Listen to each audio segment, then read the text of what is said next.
pesquisadora também, estudiosa,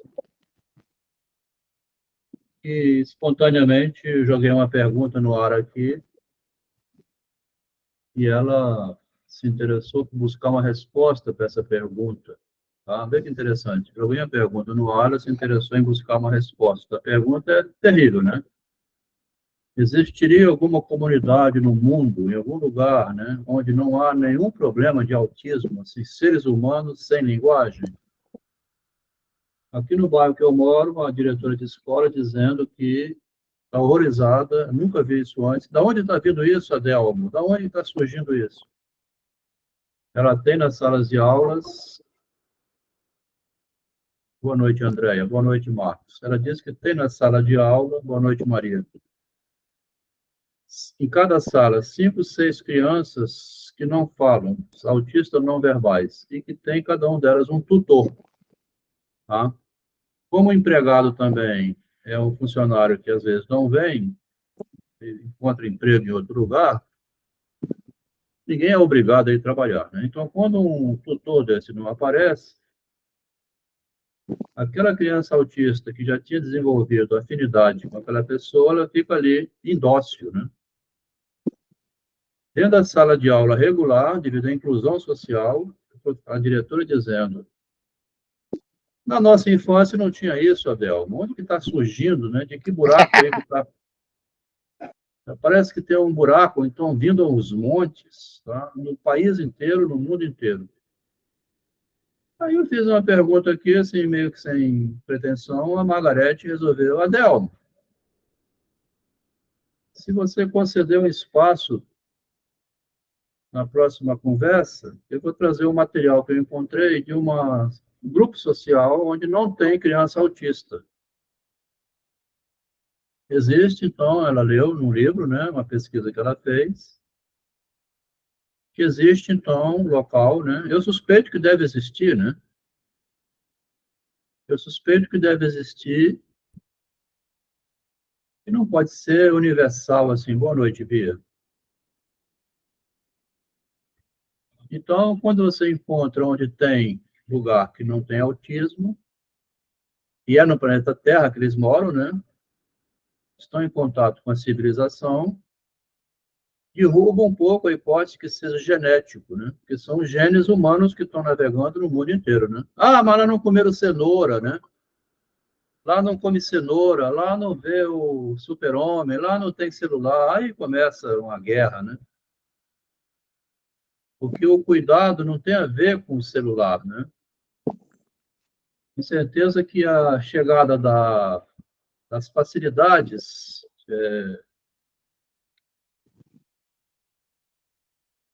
boa noite, Elisângela. A chegada das facilidades, elas não vieram para criar dificuldades, né?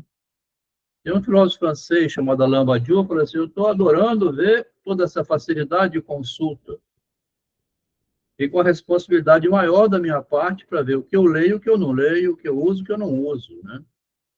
Não é porque na minha cozinha tem uma faca que eu vou me tornar um assassino, porque se for assim é impossível a cultura. Tá? Ah, vamos ter que abolir o celular, o iPhone. Não, não. Fica, né? É claro que na sala de aula não pode usar, né? No centro cirúrgico, o médico, durante uma cirurgia, ele não deve atender o celular de ninguém, né? Um motorista de ônibus, um piloto de avião, de locomotiva, enfim, essas coisas, entende? Não precisa descer tanto o nível, né? Chegar a dizer que um adulto é como uma criança, né? Aqui uma Scania, o motorista lendo as mensagens do WhatsApp, a Scania avançou e massacrou quem estava na reta. Ele distraiu momentaneamente, foi ler uma mensagem e a carreta foi embora. Então, está sujeito a isso aí, tá? Está sujeito. Você chega em casa, pega o celular da sua mulher aberto, ou do seu marido, né? Começa a ler, ele esqueceu aberto, foi urinar, deixou ali. Aí você começa a ler, a gente se encontra amanhã. Aonde? Aí você chega, mozinho, que negócio é esse aqui? Está sujeito a isso agora, ué. Como é que vai fazer? Vai desinventar? Não tem, né? Então, também é assim, chega um politicamente correto, assim, régua. Eu não vou entrar nesse mundo, porque não interessa. O nosso esquema aqui não é fazer palanque político, né? Nós somos estudiosos, pesquisadores. Quando vai chegando os colegas, a gente vai fazendo esse aquecimento, né? Del, mas eu acho que nessa pesquisa da colega não tinha refrigerante de cola. Pois é, rapaz. O ser humano, ele toma até criolina, né? Uísque. Não é, eu acho que não seria assim uma interferência genética, entende? Pelo alimento. Aqui nós vamos, enquanto Margarete, mais ou menos umas 8h30, assim, tá? Você entra, vamos esquentar aqui as turbinas, Pode chamar. tá? A gente esquenta as turbinas para o avião decolar, né? Aqui a gente tinha mostrado anteriormente, você que está chegando agora, João, de vez em quando eu vou falar isso, não se intimida não, tá? Porque o João é uma novidade hoje aqui, a gente conversa em privado no celular, né? Ele está sempre ocupado, uma pessoa profissional, todos nós muito ocupados, né? Hoje, finalmente, concordou em vir assistir. A gente viu lá atrás, João, isso aqui que eu vou pôr aqui agora, vai aparecer no vídeo aí, deve aparecer? Não apareceu não, né? Vamos começar de novo, que é um elemento importante, né?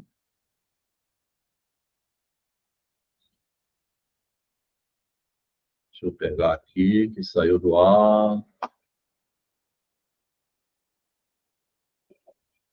Que é o estado do espelho, né? Você é da área, você conhece, obviamente, mas não custa a gente. Boa noite, Ricardo. Ricardo é um dos mais antigos. Chegando gente nova, a gente vai repetir algumas coisas. Vamos ver se entra agora. Agora vai entrar. Esse aqui é um vídeo que a gente viu lá atrás, né? Onde a criança, ela mal senta, por enquanto, né? Não fica em pé ainda. Ela tem menos de 1 ano. A criança aqui vai procurar.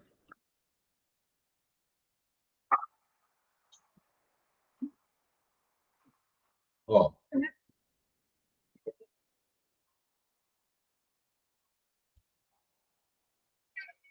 vendo que interessante? Ó, ela volta, né? Ela fica indo e voltando, né? E a mãe ri. A mãe que filmou, ela ri.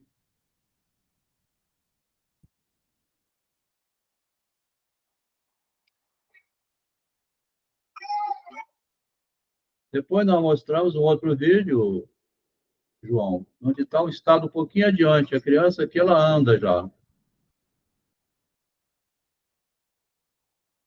Vou botar aqui agora o menino que anda, né? Boa noite, Adriano. Obrigado por ter vindo. Nós estamos aqui, Adriano, hoje retomando um pouquinho, porque chegaram algumas pessoas que não estavam antes, né? E vão nivelar, né? Aonde que nós estávamos para quem está chegando agora. Aqui entra, então, um menino que já anda em pé. Tá? A criança que já anda em pé. O pai conseguiu flagrar aqui o momento do espelho, ó.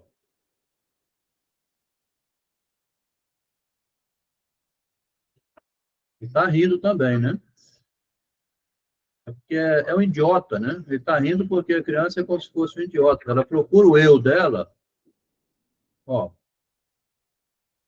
Ela faz umas simulações. Ela sabe que ela é um ser humano, né? A gente está estudando isso. A criança já aprendeu que ela é um ser humano, tá? De alguma maneira ela sabe que é um semelhante, mas ela não sabe que a imagem que ela está vendo é a imagem dela. Ela vai procurar atrás do espelho. Parece um completo idiota. Por isso que a mãe ri, o pai ri, né? Está aprendendo, né? Vai ver se eu estou no banheiro, a criança vai correndo, aí volta. Então, ela está se procurando. Onde é que está o meu eu? Meu eu está perdido, ó. Ele vai ter que fazer coincidir essa imagem que ele está procurando com ele mesmo, tá? É a identificação à imagem, né? A primeira identidade da criança é: esse sou eu, aqui no espelho. O autista não chega a essa posição, tá? O autista não se penteia, ele não encontra a imagem dele, ele não conhece ele mesmo no espelho. Tá? Ele nem procura, né? O autista nem sai procurando. Se o autista procurar a imagem dele, onde é que estou eu? Começa a surgir a pergunta filosófica, né? A filosofia é: onde é que, né? Quem sou eu? Quem sou eu, né? Cadê o eu meu? Parece uma brincadeira inútil. O ser humano, assim, a gente vai se formando na experiência e a gente nem sabe que a experiência é psicológica, né? A experiência que vai estruturando a gente já é uma experiência psíquica, mas ela não é conceituada, assim, não é uma metafísica. Você não está... Esse garotinho não está filosofando nada aí, né? Ele está só no ato prático de procurar, assim, onde é que está o meu eu? Tá? O garotinho aqui tem um pouquinho mais de um ano, né? Que anda em pé. Aqui vem o terceiro caso, que a gente vai botar aqui, a gente já tinha posto isso antes.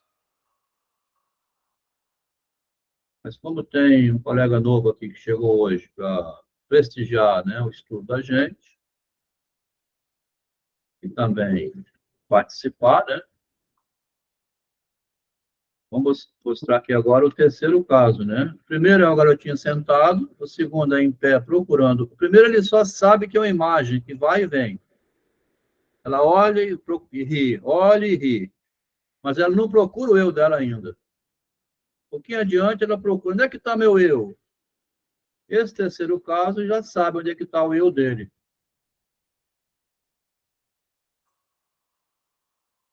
Ó,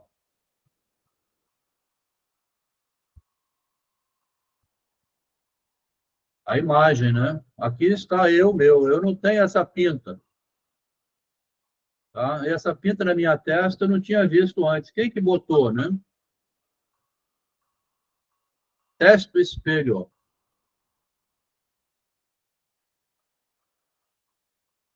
Se a criança que botou o seguinte, que interessante, ó. O pai aqui ele não é lacaniano, tá? O pai não leu Freud, tá? Pelo amor de Deus. Ah, esse pai estudou Freud, né? Conhece o estado do espelho. E nós vamos brigar, porque não é assim, né? Pode ser que conheça ou não, não é o mais importante, é o teste do espelho. Pinte uma bolinha na testa ou nariz do seu filho. Se a criança olhar no espelho e tocar, limpar a mancha em si própria, significa que ela se reconhece, né? A identidade dela. Tá? O eu meu é aí, ó. Boa noite, Credimar. Se a criança tocar o próprio reflexo e tentar limpar o espelho, significa que ela ainda não tem consciência de si mesma. Se ela for limpar o espelho, enfim, se eu apresentar algum sinal, né?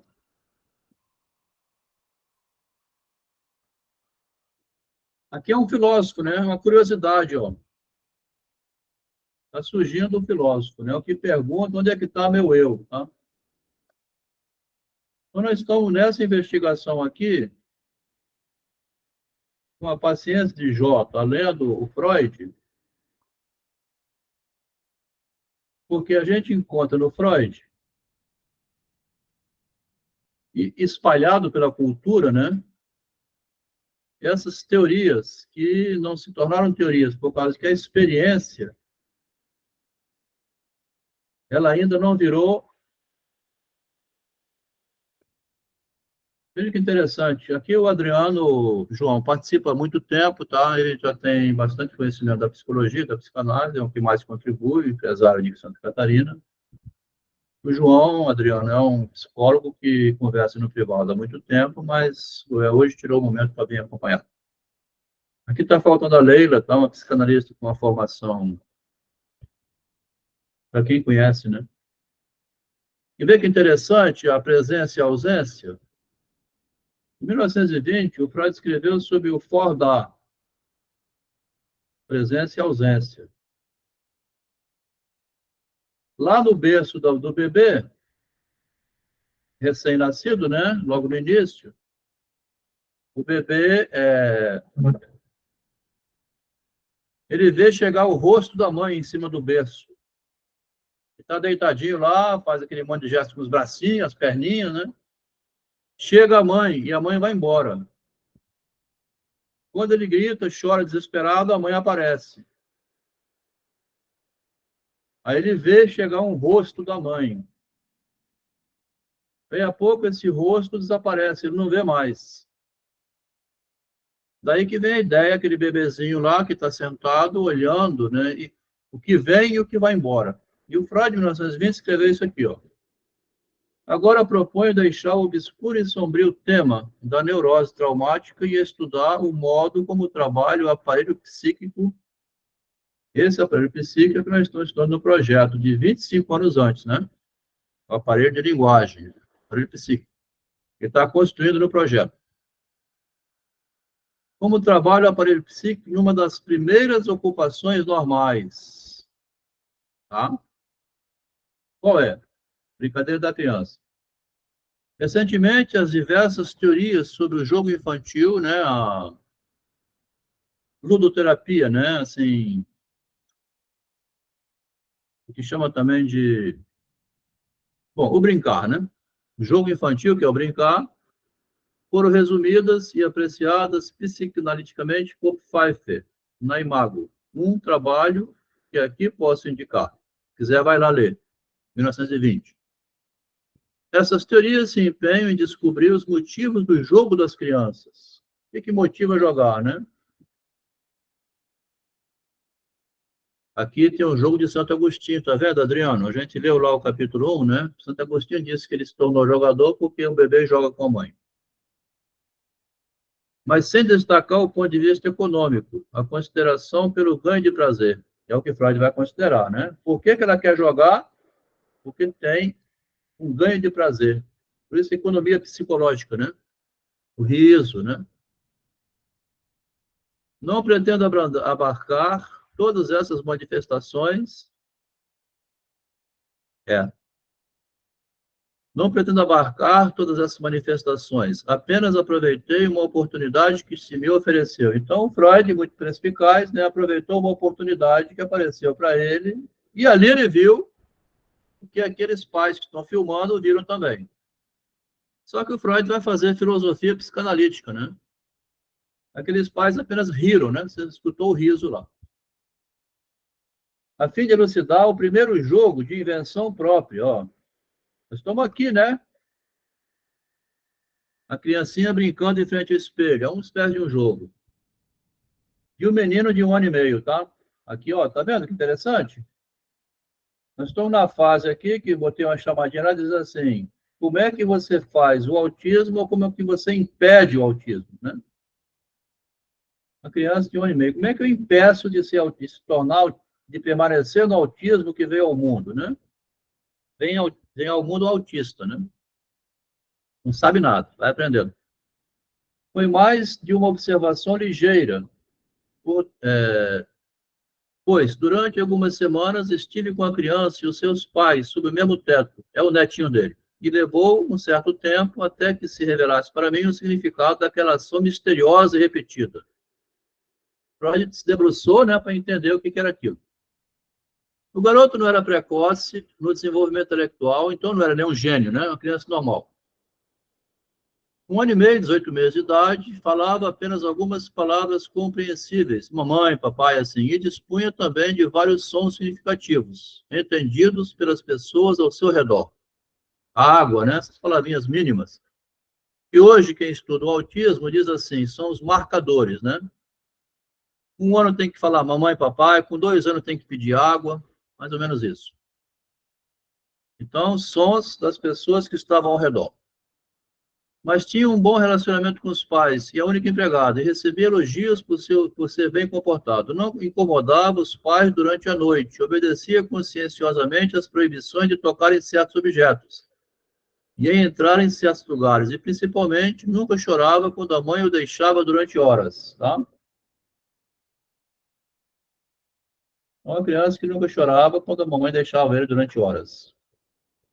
Embora fosse muito, ele vai explicar por que isso daqui a pouco. Embora fosse muito apegado à mãe, que não só o amamentava, como dele cuidara sem a ajuda de outras pessoas, tá? Então, a mãe deu de mamar e cuidou do filho, tá?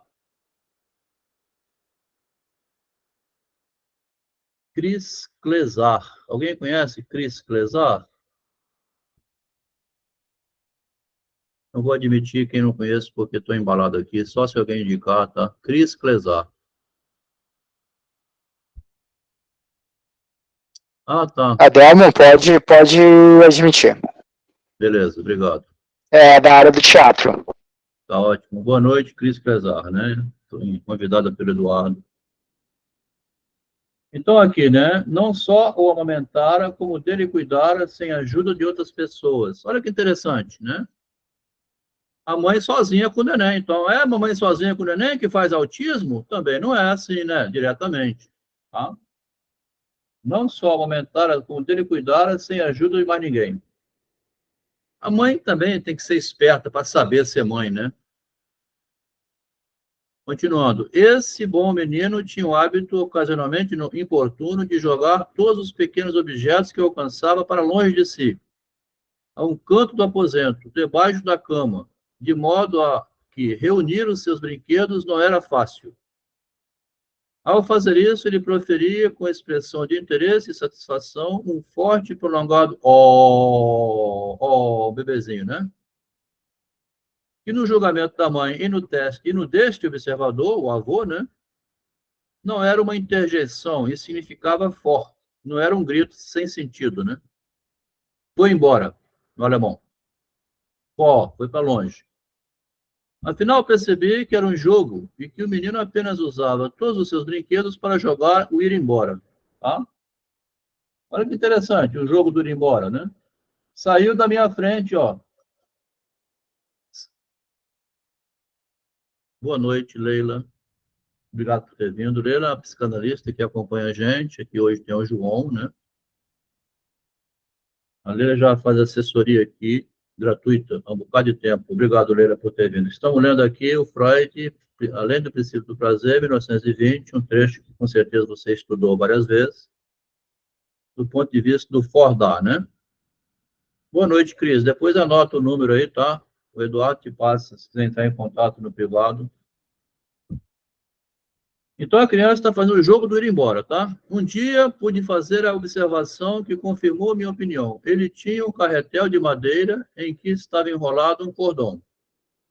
Nunca lhe ocorria ao menino, por exemplo, puxá-lo atrás de si pelo chão, tá? Ele não brincava de carretel, né? Brincar de carro com um carretelzinho, tá? Não fazia isso. Em vez disso, o Freud observou, junto com a mãe, né, que o neto, com habilidade, lançava o carretel, seguro pelo cordão, para dentro do berço. Boa noite, loucos por literatura. Obrigado por ter vindo. Seguro pelo cordão para dentro do berço, através do seu cortinado, de modo que ele desaparecia. Nisso falando o significativo ó, e depois o puxava novamente para fora do berço, saudando o aparecimento dele com um dá, está aqui, né? Dá em alemão é aqui. Toma aqui, neném. Toma, neném. Né? Você dá para ele e fala, toma, neném, vem cá. Dá o peito, dá comidinha na boca, né? Dá. Então, era essa a brincadeira completa, o desaparecimento e a reaparição. Olha que interessante. Tá? A princípio, notou isso, então, que jogar era fazer desaparecer e puxar era trazer de volta. Então, tem uma parte ativa do lado da criança em que ela manda embora e chama de volta. Tá? São as imagens, né, que a gente viu do bebezinho no espelho.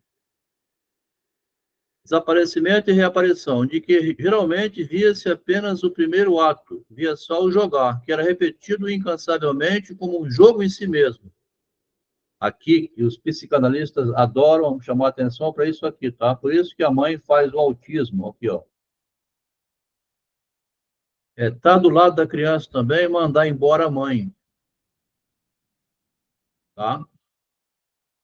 É como se a criança já soubesse, eu não quero ser autista, sai daqui, sua chata, né? Eu preciso também me virar, eu tenho que suportar a situação, toda hora o peito na minha boca, me pega demais.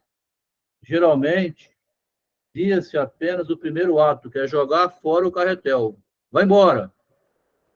Que era repetido incansavelmente como um jogo em si mesmo. Embora, sem dúvida, o prazer maior estivesse no segundo ato, que é quando voltava, né? Aqui tem um prazer maior, tá vendo? Onde você vai criar o vício do prazer maior, né? Mamãe voltou. É a criança que não aguenta ficar sozinha. O Freud falou aqui em cima, né? O menino que conseguia ficar sozinho. Não era o bebê chorão, né? Nunca chorava, ó, quando a mãe deixava ele durante horas. Tá? Ficava sozinho durante horas, não chorava. Mas também gostava quando ela ia embora. Aqui a gente podia começar uma filosofia muito interessante. Na hora que você não quer a outra pessoa perto, né? Ah, me deixa aqui um pouco, vai embora, já, né?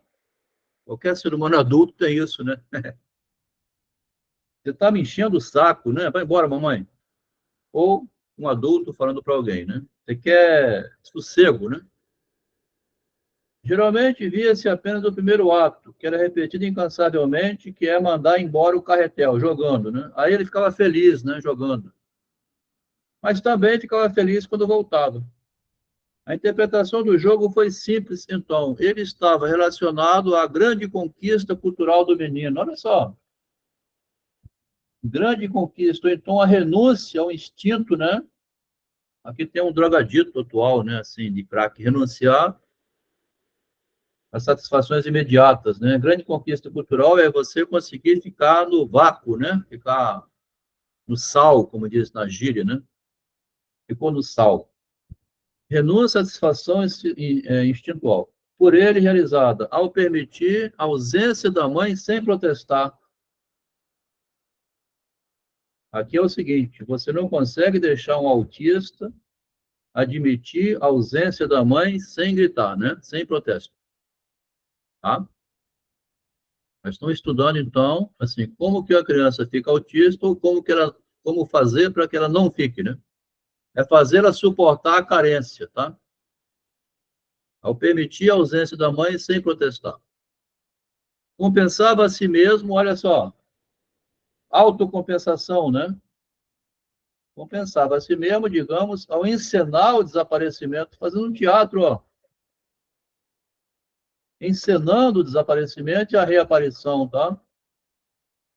E já é, então, eu diria assim, uma histérica, um bebê histérico, né? Não seria isso, claro, mas assim, ele faz a encenação com os objetos que estavam ao seu alcance. Claro que não faz diferença para a avaliação afetiva deste jogo se o menino inventou ele mesmo ou apropriou-se. Apropriou-se, né? Dele em consequência de um estímulo que alguém ensinou a ele. Voltaremos nosso interesse para um outro ponto. É impossível que a ausência da mãe fosse agradável ou mesmo indiferente, tá? Freud fala que é impossível, né? O bebê quer ficar grudado à mãe o tempo todo, mas será que é isso? É impossível que fosse agradável a mamãe ir embora, né? Boa noite, Adelmo. Boa noite, Leila. Boa noite a todos. Hoje eu vou ficar aqui em off, tá? Porque eu estou um pouco resfriada, então hoje eu não quero aparecer na câmera, não. Claro, poderia passar o vírus, né, pela câmera, né? Sim, tem um vírus aí, né? O vírus conectado. É um vírus de computador, né? Então, mas assim, só para acrescentar aqui com meus 2 centavos, né? Como É, sempre, a gente faz uns comentários, os meus 2 centavos, tá? tá bom. Esse texto é interessante porque Trata-se também da questão de como a criança, porque assim, qual é o maior problema, a maior questão do ser humano é ter que lidar com essa questão do desamparo, É, né? E a criança aí, né, conforme Freud vai dissertando, está lidando justamente com essa questão, né, do desamparo. quase eu Está peguei o vírus. simbolizando, né, a criança está simbolizando essa ida e esse retorno dessa mãe. Né, que é interessante porque nem todas as crianças conseguem fazer, né, realizar esse mecanismo, né, inconscientemente, esse for dar, né, ou seja, a criança joga, né, o carretel e vai e volta, então é esse simbolismo de quando a mãe está ausente, depois a mãe está presente, então tem que ter esse movimento. Isso é muito interessante, a gente percebe isso na clínica, né? E aí Freud vai trazer justamente nesse texto essa questão, né, da criança ter que lidar com a ausência da mãe quando ela está longe, simbolizando isso quando o sujeito cresce, né, cresce, fica maduro, né, o adulto, ele tem essa questão aí porque faz uma regressão inconsciente de não saber lidar com isso. Então a criança simboliza, o adulto elabora. Porque a questão do desamparo, a gente traz isso durante a nossa vida toda, né? Então, assim, a criança, ela simboliza, e quando adulto, a gente tem que elaborar, dar sentido a esse, né, esse desamparo, a esse sentimento que é tão, né, tão subjetivo em todos nós. Como que a Eu acho criança lida com que isso, né? Obrigado, Sim, Leila, porque aqui você não transmite vírus a ninguém falando essas explicações, tá? Se puder falar mais vezes, sem interferir, é bom porque você traz uma opinião de quem já estudou isso, já leu e vê na clínica o tempo todo. Inclusive nós, homens, principalmente homens, né? Aí entra o masculino, muito feminicídio, assim, e diz assim, não aceita a separação. Justamente está aí, tá? Como a mulher é mais o afetivo, né, e também o perfeito. né? Então, o homem, quando é abandonado, ele vira um bebezão chorão, ele vai lá e mata, ele fica louco, né? Ele vira, tá? É um problema aí, né? Com relação ao amor, né? Mesmo o adulto tem problemas também, né? Ele Isso, regride para o eu acho infantil. que, eu acho que tudo isso independe da condição de autista ou não. também, né? Também, isso aí, né? Porque assim, isso faz parte, o autista dele vai também trazer essa questão, que é essa, né, essa fusão, essa alienação com a mãe, né? O sujeito está fusionado ali, alienado ao outro. Então, é preciso haver esse corte, essa castração, essa separação, para que o sujeito ele construa, né, a sua alteridade. Aos poucos, nas fases, né, das psicossexuais, ele vai passando por essas fases, né, com mais propriedade e tendo aí, conquistando a sua alteridade, a sua independência.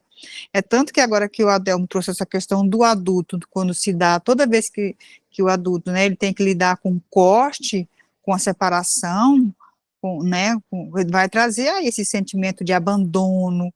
O sentimento de abandono, ele é um sentimento infantil, tá? É um sentimento infantil. Um adulto, e quando ele se sente abandonado, ele está fazendo uma regressão inconscientemente do abandono inaugural, que é o abandono da mãe, né? Que é a falta, seja do pai ou seja da mãe. Sempre vai nos remeter inconscientemente a essa sensação, esse se sentir abandonado, né? Desamparado, que causa uma tensão psíquica, causa uma ansiedade. Olha, eu É.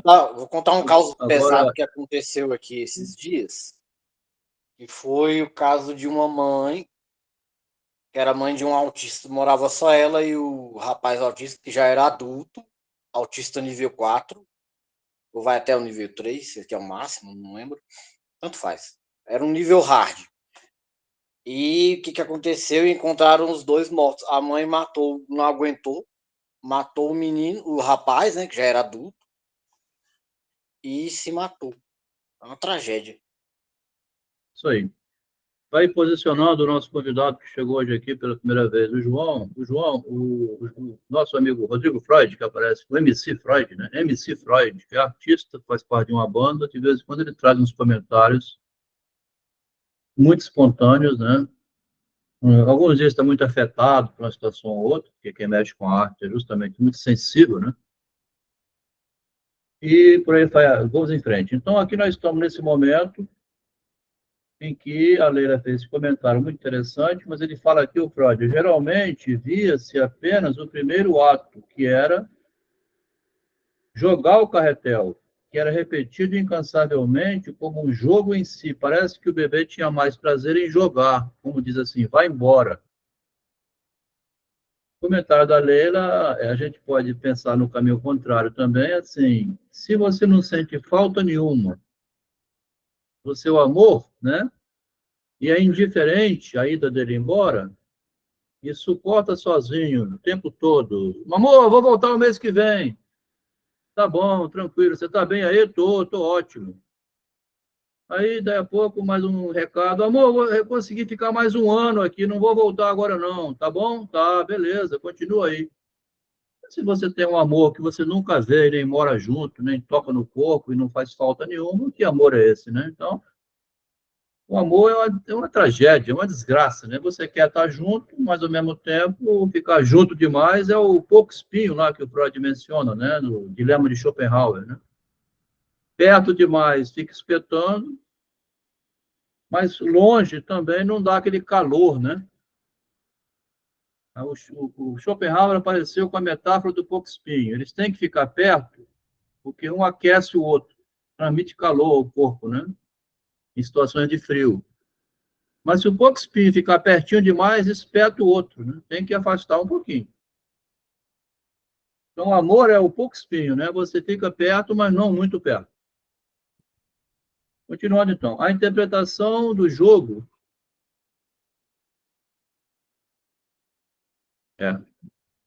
O idoso nunca viu idoso de perto, tá vendo? Interessante o comentário do Adriano. Você, idoso, vira bebê de novo, né? Quer atenção, companhia, tem medo do desamparo, né? Você pode cair sozinho.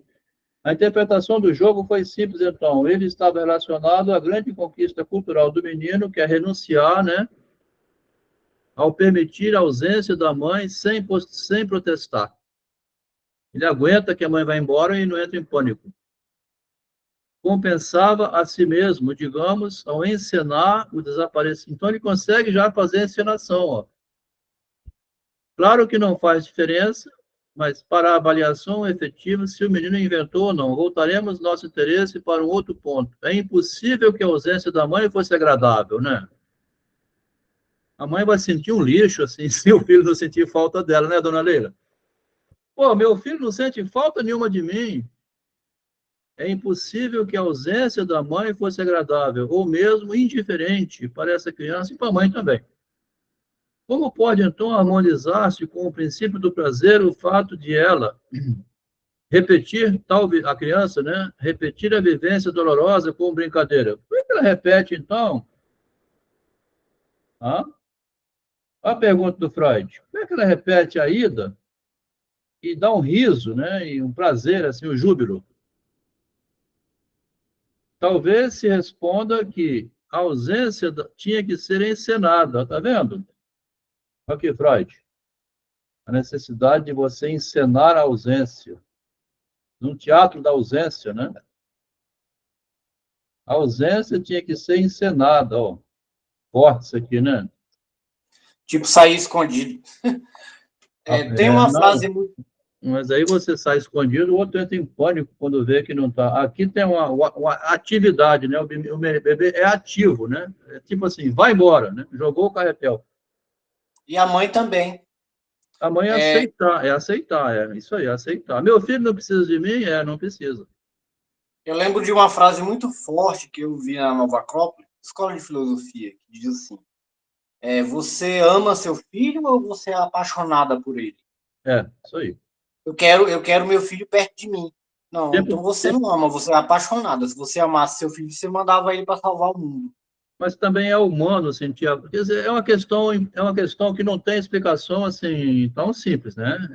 Se você não tiver paixão por seu filho, amor, cuidado, apavorada com ele, você pouco ligar, né? De vez em quando é bom, foi bom que ele quebrou a cara. De vez em quando é bom também isso, né?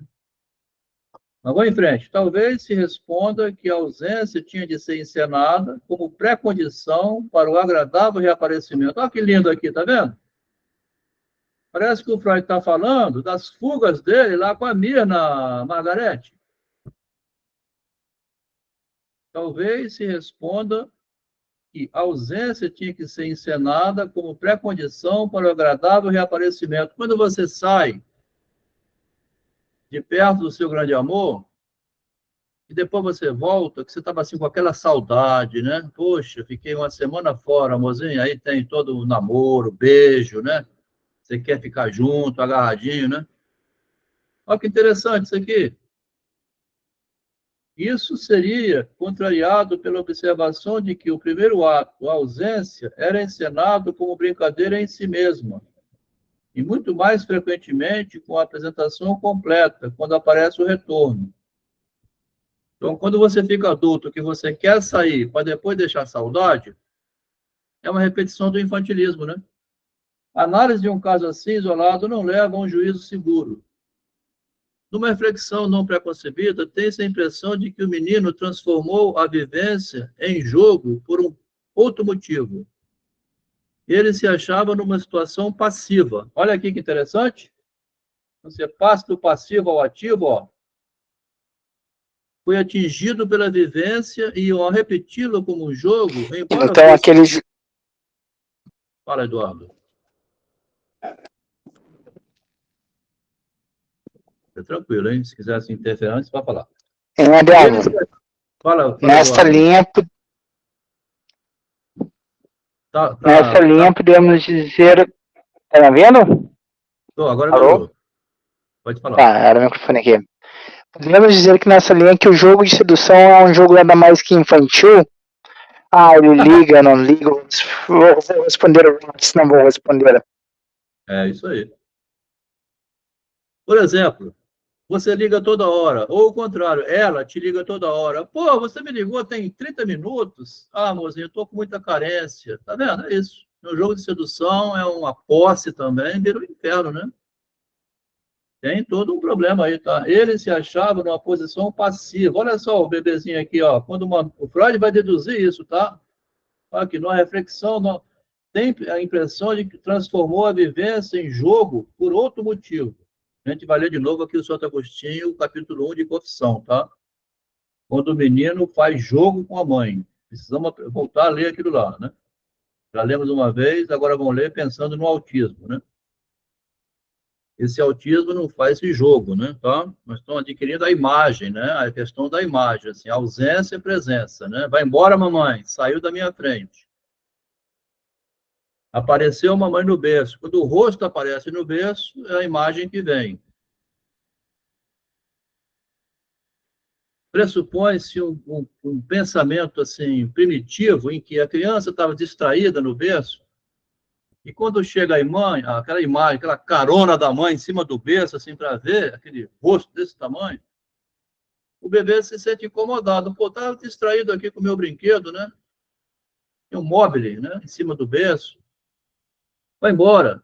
Mais ou menos assim, né? Mais ou menos, tá? Não é isso, não, né? Mas assim, só para lembrar. É interessante isso aí que você falou, porque assim, mães que amam em excesso, elas sufocam o filho, né? É. Isso é interessante porque isso é a nível inconsciente, tá, gente? Quando a gente estuda psicanálise, a gente tem que entender que nada ali, né, no texto de Freud está sempre falando a nível inconsciente. Então, são mecanismos, né, são dimensões. Então, assim, não é que a mãe ama demais e vai sufocar o filho consciente do que ela está fazendo. Ela vai descobrir isso depois, tá? Numa análise, né, num sintoma, na dificuldade de deixar o filho, né, estudar, morar fora, casar, percebe? E aí ela vai perceber justamente esse mal-estar que causa nela, e às vezes o filho quer se desprender dessa mãe, Ele É. se né, ele realiza a autocastração. Inclusive, eu estou até atendendo um caso que tem a ver com essa questão aí. A mãe ela está passando por aquela fase de, né, do ninho, síndrome do ninho vazio. É. Ela não dá conta, né, de que os filhos casaram, estão vivendo suas vidas, né, já têm filhos, e ela não consegue realizar essa castração. Isso dói muito nela. Então, mães que amam em excesso, elas sufocam sem perceber, né, os filhos. É Pode me difícil colocar também, na né? lista aí, Leila. Pode me colocar na lista, porque eu já sofri demais com isso, já perdi emprego, Vou já escutar aqui aconteceu a de tudo. Cris Clesar, né? Cris Clesar. Boa noite, Cris. Fica à vontade para falar, tá? Levantou a mão por querer, talvez esbarrou, né? Apareceu sua mãozinha aqui, tá, Cris? Se você não levantou, fica à vontade. Olá, boa noite, tudo bem? Boa noite. Deixa eu botar aqui meu rosto, vocês me conhecerem, prazer. Muito obrigada por me receberem no grupo. Então, levantando aí a questão que vocês estavam falando em relação ao desprendimento da mãe, né? Passei também pela essa dor do ninho vazio, né? Isso quando os filhos crescem. Mas eu queria levantar essa questão no âmbito escolar, né? Sou professora, estudante de psicanálise também aqui, mas trabalho muito com crianças neurotípicas e a maior dificuldade, principalmente com as crianças autistas, porque a mãe não sabe lidar ainda, tá? Ainda é muito recente isso, né?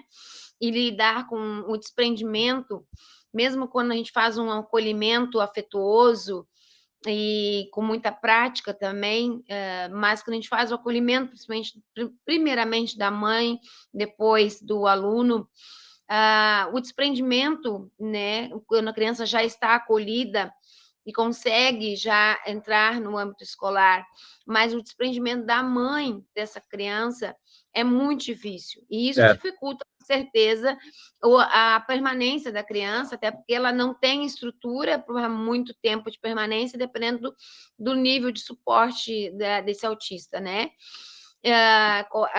Então, o que eu mais vejo e tenho maior dificuldade no meu trabalho é com essa mãe. E eu sempre brinco, né? Mãe não foge, né? Elas largam ali e aí querem sair correndo da sala, né? Ou da porta da sala. Eu digo, não. A gente vai conversar, você vai dizer que vai ficar lá fora, você vai aguardar o momento que a gente combinou, né? A gente não foge da criança, a gente não foge de um filho, a gente negocia o tempo que ele vai ficar e você vai, né? Mas esse eu não estou nem falando para a criança, né? Eu estou falando para a mãe, para que ela não fuja disso, né? Para que ela não fuja do medo de sair de perto do filho dela. Né? Então, é mais um trabalho psicológico com a mãe, né? Porque ela está mais fugindo do pavor de deixar o filho ali. Isso. Né? Às vezes é muito mais com a mãe. Então, essa dificuldade diária, né? Isso afeta e demora a adaptação da criança, principalmente na educação infantil, né?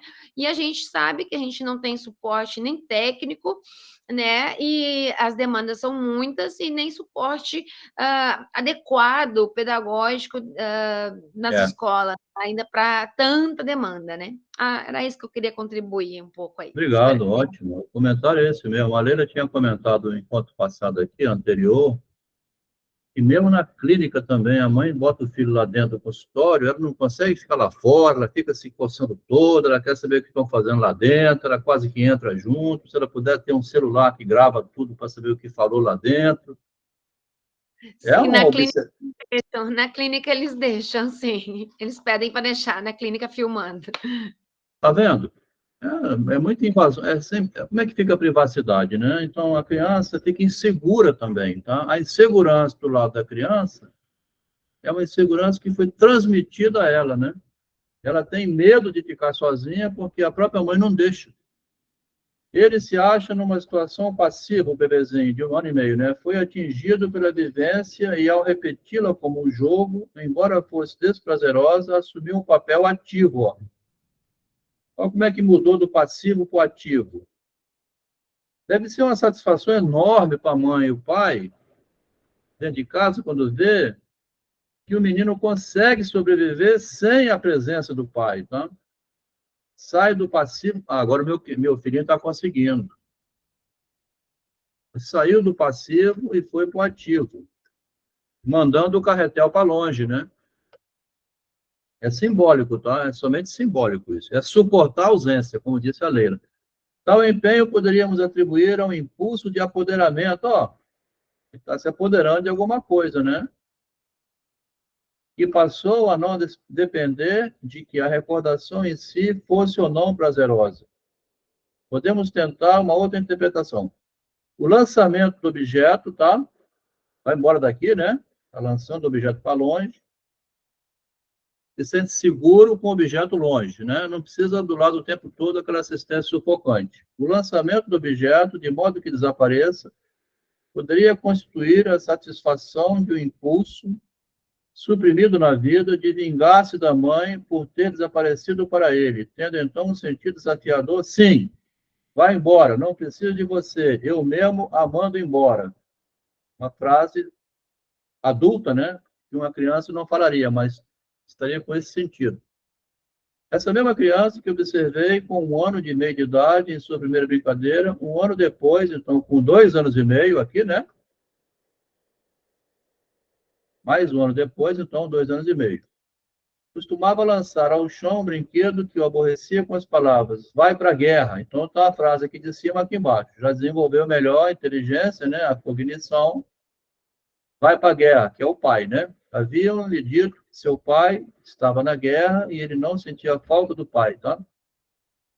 Dando claros indícios de que não queria ser perturbado na posse exclusiva da mãe. Sabemos, aqui já é o Freud com a teoria psicológica, né, psicanalítica, de matar o pai e ficar só com a mãe, né? Sabemos de outras crianças que exprimem semelhantes impulsos hostis, arremessando objetos em lugar de pessoas. Vem-nos, então, a dúvida de saber se a tendência a elaborar psiquicamente algo impressionante e dele apropriar-se inteiramente pode se manifestar de modo primário e independente do princípio do prazer. Então, vemos, então, a dúvida de saber se a tendência a elaborar psiquicamente, está vendo? A elaboração psicológica, um protótipo, né? Não quer dizer que houve elaboração, como disse a Leila. A criança vai vivenciando, mas vai ensaiando a elaboração através do brinquedo lúdico, né? Brincando de modo lúdico, né? E dele apropriando-se inteiramente, tá? Um treino que ele está fazendo, já treinando a separação, né? A autocastração, na palavra de Leila. No caso discutido, o garoto só podia repetir brincando uma impressão desagradável, porque a essa repetição está ligada uma obtenção de prazer de outro tipo, porém direta, tá? Então, a separação dá um prazer também. Também é assim. Quando a criança, mesmo autista, né, ela consegue se adaptar um pouco melhor ao meio, ela suporta a ausência da mãe sem sofrer, tá? Uma repetição está ligada a uma obtenção de prazer, né? Tanto ir para a escolinha e conviver com o ambiente social, ela socializou. Obteve prazer e a mãe agora pode trabalhar sossegadamente, né? Ir namorar, ir para o cinema, ficar em casa, fazer as coisas dela. Nem o maior estudo das brincadeiras infantis, a ludoterapia, né, nos ajudará nessa hesitação entre as duas concepções. Está brincando aqui com duas concepções, né? Como é que uma coisa ruim pode ser bom? Ficar longe da mãe é ruim, mas é bom também, né? Então tem uma contradição aí no meio. Vê-se que as crianças repetem brincando o que lhes produziu uma impressão forte na vida. Isso aqui é lindo, ó. Vê-se que as crianças repetem brincando o que produziu uma impressão na vida, uma forte impressão. Nisso, reagem e diminuem a intensidade da impressão, tá? Porque assim elas, então, diminuem, né? É uma abreação, seria, né? Algo negativo, ela repete para poder elaborar. E tornam-se, por assim dizer, dono da situação, né? Ó, vai citar aqui o caso do médico. Ó. Mas é claro, por outro lado, que toda a sua brincadeira é influenciada pelo desejo que domina esse seu tempo. Então, o apoderamento que foi lá em cima, né? O apoderamento é o dominar, né? O des... Boa noite, Lucas. O desejo de ser grande e poder agir como as pessoas grandes, tá vendo? Aqui o desejo de poder, né? Você cresceu, né, meu filho? Você está conseguindo, né? Parabéns. Desejo de poder e ser grande. Observa-se também que o caráter desprazeroso da vivência não a torna sempre inadequada para o brinquedo. Se foi desprazerosa, não quer dizer que seja inadequada. Se o doutor examina a garganta da criança ou realiza nesta uma pequena cirurgia, que é incômodo, né?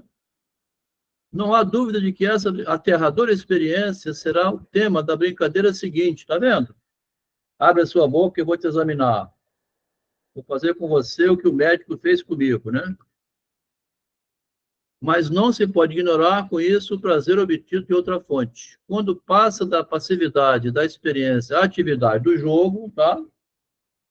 Nós estamos estudando como é que você faz seu filho ficar autista ou como é que você impede ele ficar. É você dar autonomia a ele para ele se tornar ativo, né? Conseguir confiar nele. Confie no seu bebê, né? Deixa ele cair e quebrar o nariz. Quando passa da passividade da experiência, a atividade do jogo, no ludo, né? Na brincadeira lúdica, a criança inflige a um companheiro de jogos o que lhe suceder de desagradável. Tá? Ah, mas isso é bulimia. Adelmo, isso que você está falando, isso é, como é que chama? Bullying, né? Vai deixar fazer bullying? Tá vendo? Aí começa essa loucura hoje que está todo mundo vigiando assim. Esse é bullying, né? Mexeu com o meu nenenzinho e tal. Quando passa da passividade da experiência à atividade do jogo, a criança inflige a um companheiro de jogos o que aconteceu desagradável com ele, vingando-se assim do substituto. Tá? É porque, assim, sem bullying não há vida, né? Viver é fazer bullying o tempo todo um com o outro, né? Como eu estou fazendo aqui com quem está sofrendo essa leitura aqui, né? Isso aqui é uma maldade minha, né? Estou fazendo bullying com a audiência, tá vendo? Maldoso, né? Quando a passividade passa a atividade, você está se vingando e tal, maltratando os outros, né? O Cioran que fala isso. Verdade, né, Adriano? Está sofrendo muito. O Cioran escreveu assim, Adriano, é insuportável ficar escutando um palestrante 2 horas. Tá? Quando alguém quer fazer uma palestra, você não consegue se livrar dele. Então, vamos fazer o seguinte, para não cansar muito, vamos suspender isso aqui. Já passou de 8h30, né? E a Margarete tinha ficado de trazer um comentário que ela encontrou uma comunidade onde não tem autista. Margarete, agora é com você, tá? Então, eu me lembrei aqui que eu estou falando demais e é bom quando alguém vem falar junto para a gente aprender, tá? Como a Leila. Vamos lá, Margarete, sua vez agora. Então vamos lá. Eu li o livro, chama O Espírito da Intimidade, é de uma filósofa negra que fala de uma aldeia, uma comunidade da África Ocidental. Lá, tudo é feito em comunidade. Por exemplo, tem algumas particularidades que eu li no livro que eu achei bem interessante. E assim, mandei e-mail também para a filósofa que escreveu o livro e depois eu vou falar um pouco dela. Que ela me deu. Então, e também li um pouco sobre ela, né? Para trazer tudo hoje. Tudo nessa aldeia é em comunidade. Por exemplo, a criança, ela primeiro que a mulher, quando ela está menstruada, ela é tipo uma rainha. Todos da aldeia, aquele dia, fazem comidinha, colocam no prato para ela evitar de tomar remédio, para ela não sofrer, não ter cólicas. O que é o remédio? Remédios são chás naturais. Lá não tem medicina, lá não tem dinheiro, lá não tem moda. As mulheres podem andar como os homens, sem camisa. Lá é uma casa que cria porco, a outra que cria galinha, a outra planta, e as aldeias vizinhas que também fazem troca. Na hora do casamento, eles se casam entre eles não diversificam a genética, eles não vêm casar com nós, eles casam entre eles. E assim, muitas vezes a criança já que nasce, já automaticamente já, não é que casa, mas já fica prometida ou para o vizinho da aldeia, ou da frente, ou do lado, ou da parte de trás, enfim. Eles ficam entre eles, em comunidades. E tem, dentro dessas comunidades maiores, tem as aldeias que, por exemplo, uma pessoa, a criança, ela está andando, hoje ela vem na minha casa. Aí ela quer dormir aqui, me chama de mãe, eu também dou atenção para ela. Ela dorme aqui, dorme com as minhas crianças, a mãe sabe que ela está aqui vamos falar assim, na vizinha, e tá tudo bem. No outro dia ela não quer, ela quer ir dormir na casa de outro vizinho. Ela vai, ali ela fica, ela não fica grudada com a mãe. O método contraceptivo também é natural. A comida é tudo que eles mesmos fazem lá e eles comem, não tem aquele docinho, é tudo ali que eles vão no quintal, eles plantam, eles colhem. É uma aldeia. E o casamento também pode ser feito até sem a presença de um ou de outro, mas os aldeões, que são chamados, os anciões, eles fazem muitos rituais. Ritual do chá, eles trazem essas crianças, as crianças ficam soltas o tempo inteiro correndo, as crianças não têm aquela preocupação assim aos extremos, ela já está andando, ela já está aprendendo a correr com as outras crianças, entrando na lama, tomando chuva, e quem está por perto olha, só bastou não correr perigo, tá tudo bem. Então eu achei tudo isso muito interessante. Eu mandei um e-mail para essa senhora, que ela é uma filósofa, que foi um dia lá na aldeia, umas pessoas americanas fazer pesquisa e convidaram um adolescente na época que estava jurado para casar com ela para os Estados Unidos estudar, trabalhar. E aí, mesmo ele estando longe, foi realizado o casamento dela com ele. E eles sabiam da responsabilidade, sabiam o dia, e ela teve que vir para os Estados Unidos e viver com a cultura do Ocidente.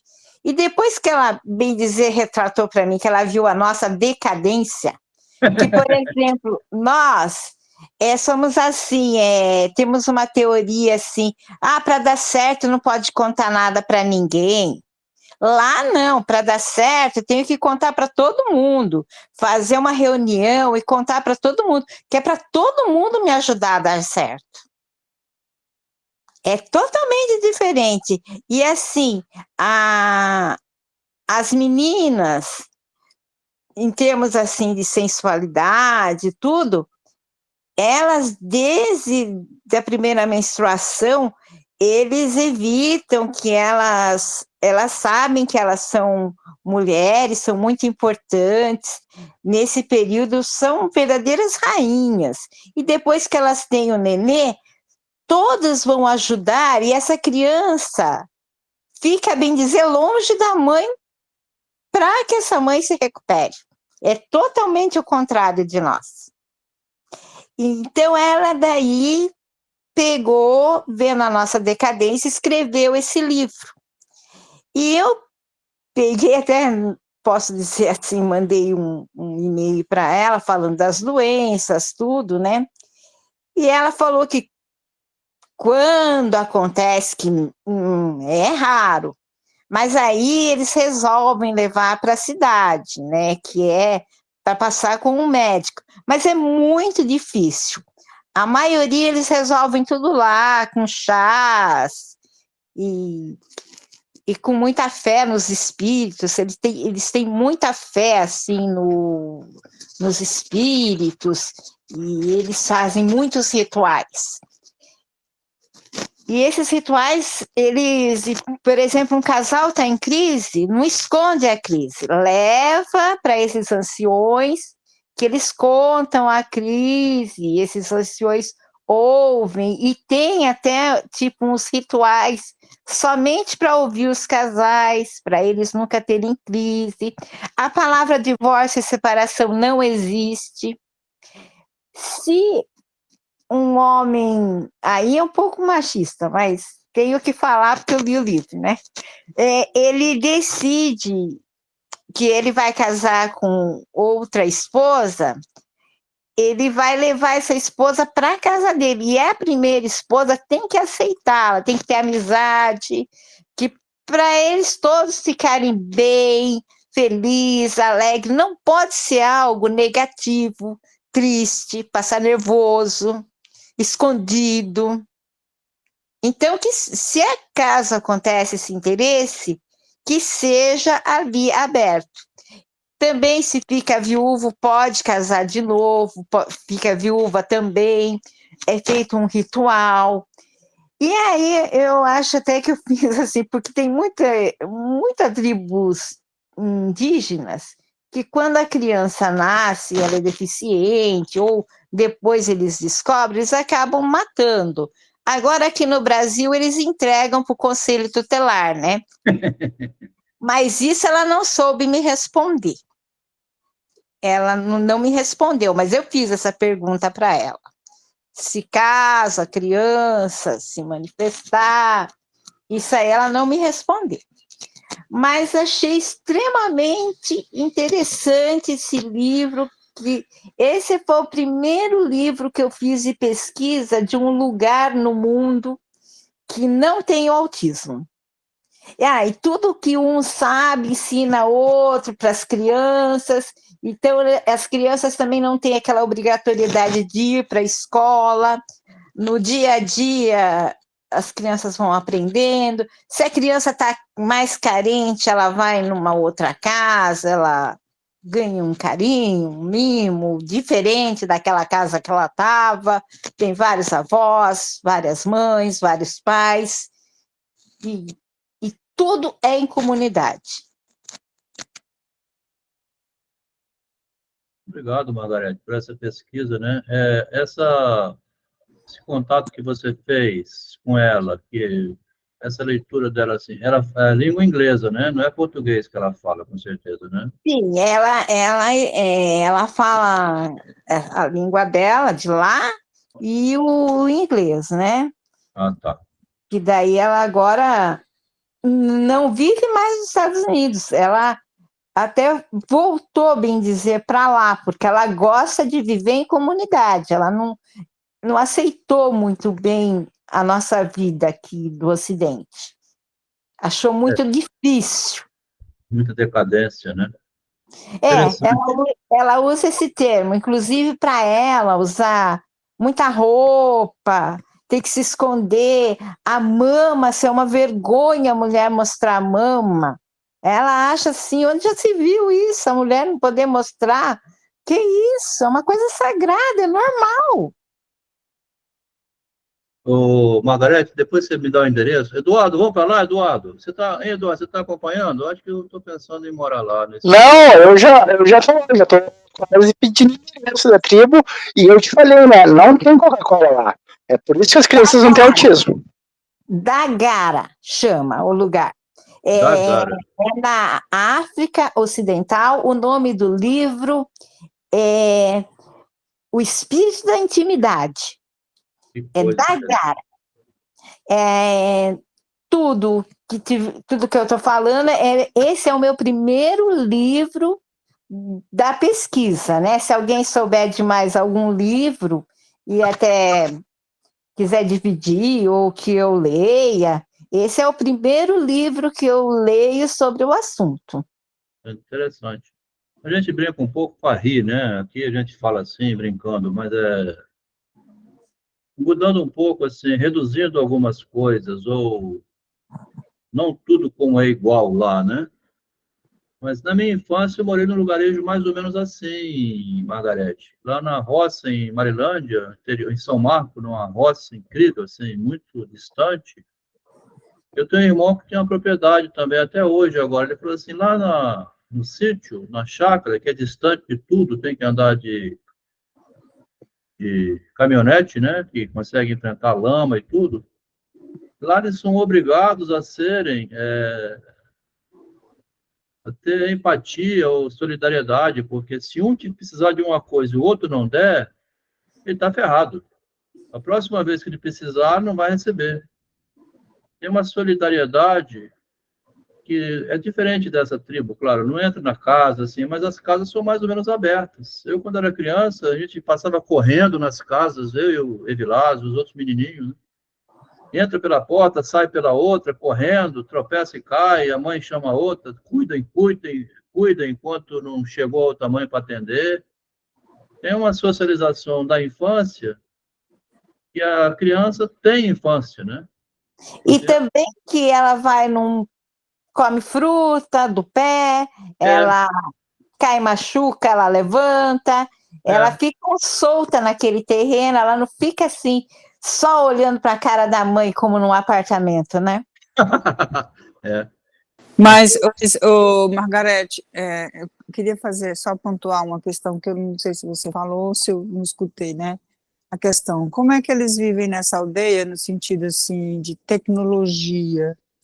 Lá tem Zero. energia elétrica, tem, Zero. né? Zero. Não tem, zero. Interessante. Zero tecnologia, não tem dinheiro, não tem dinheiro, é zero tecnologia. É aquele baldão na fogueira que todo mundo vai lá pegar o quanto que precisa de água quente para ir usando, para um banho, para uma comida, e aquela fogueira fica ali dia, noite, no bem dizer, central na aldeia, e zero tecnologia. Interessante. E as casas, né? Como que é as casas, a construção? Porque isso, né, quando a gente analisa o meio em que o sujeito está inserido, né? A cultura daquele lugar, a sociedade, né?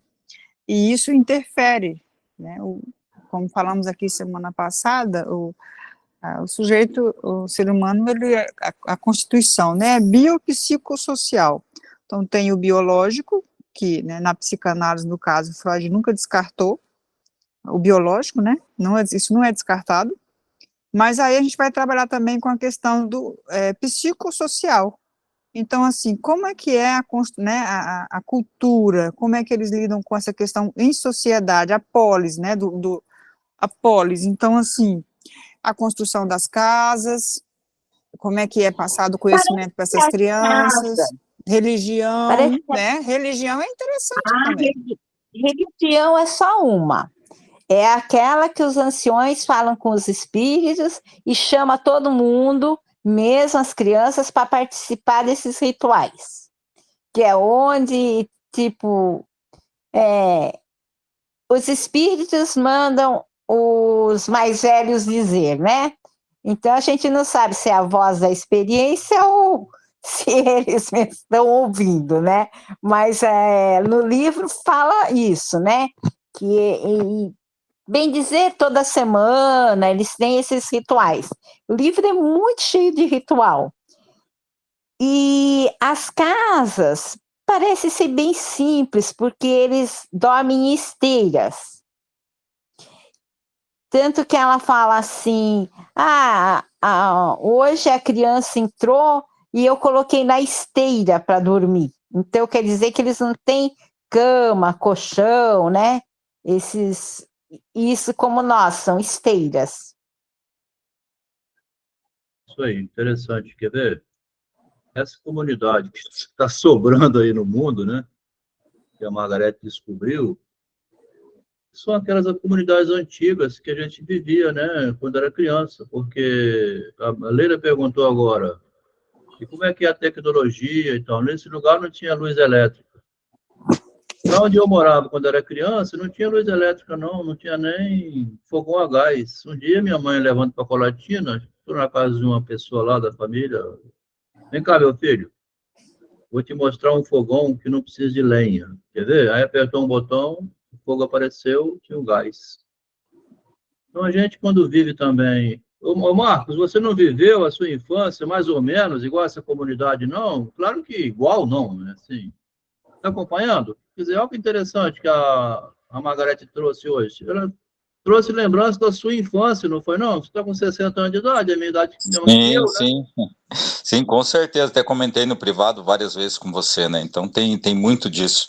Queria lembrar também, ali, se foi também do interesse da Margarete, eu fiz um levantamento há uns anos atrás aí. Existe a comunidade Amish, dos Amishes nos Estados Unidos, né?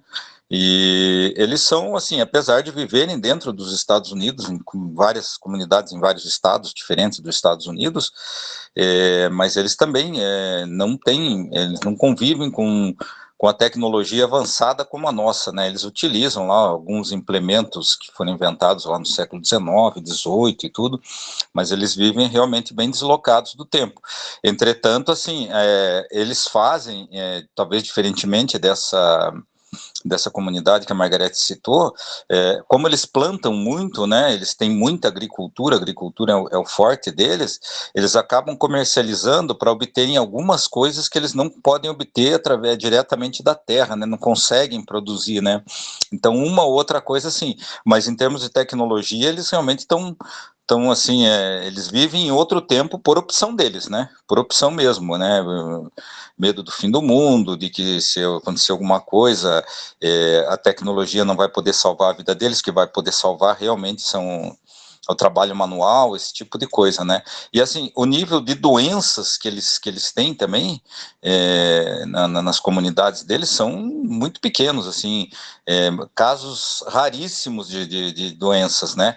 Acredito eu, muito em função, né, como a Margarete mencionou, da aldeia, muito da alimentação, dos hábitos, esse tipo de coisa, né? Que aqui a gente é cheio maltratado diariamente com uma série de coisas, né? Então acho interessante, talvez, levantar também essa questão dos Amish, principalmente porque eles vivem dentro do mundo civilizado, né, convivem diretamente com o mundo civilizado, mas tem uma outra rotina de vida totalmente diferente, né, os filhos todos, né, e a questão principal deles é a questão religiosa, né, é o que mantém as comunidades unidas, justamente a questão religiosa, né, os princípios religiosos deles, né.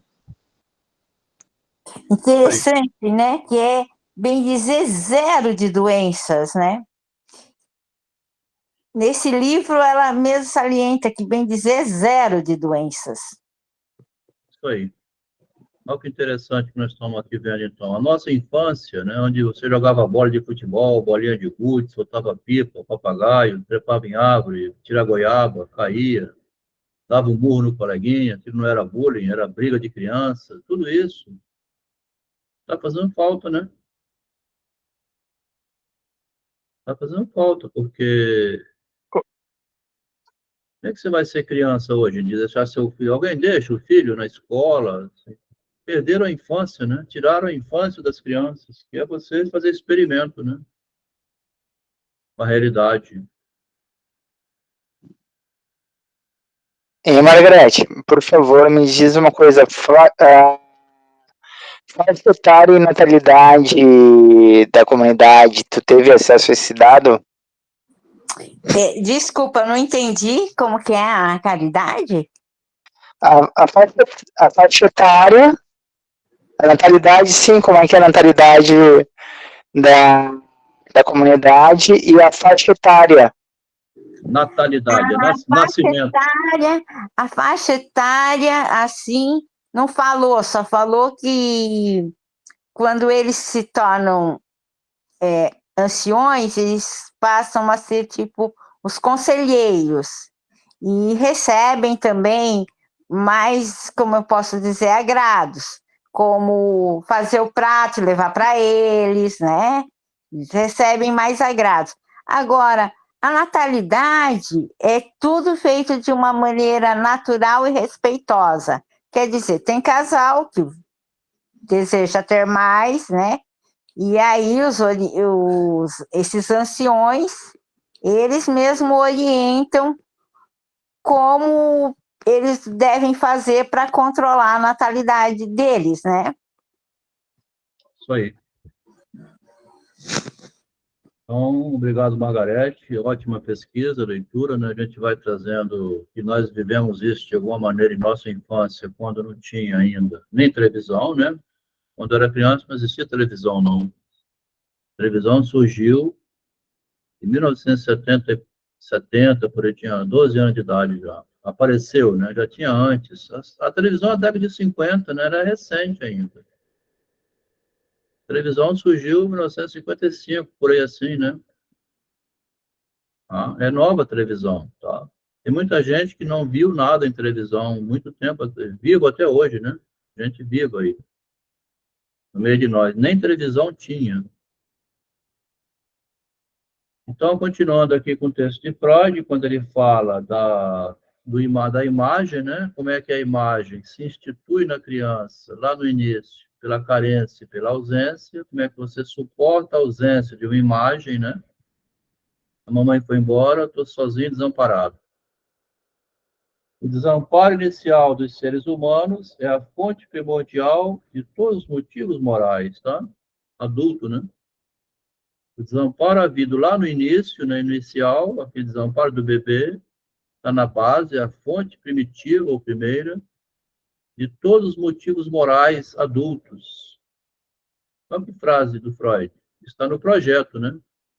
Eu trouxe para cá o que ele vai dizer. 25 anos de trabalho, nós estamos lendo o texto, o projeto de uma psicologia científica, de 1895, está vendo? A referência indireta dele aqui do Freud, no meio do texto, né?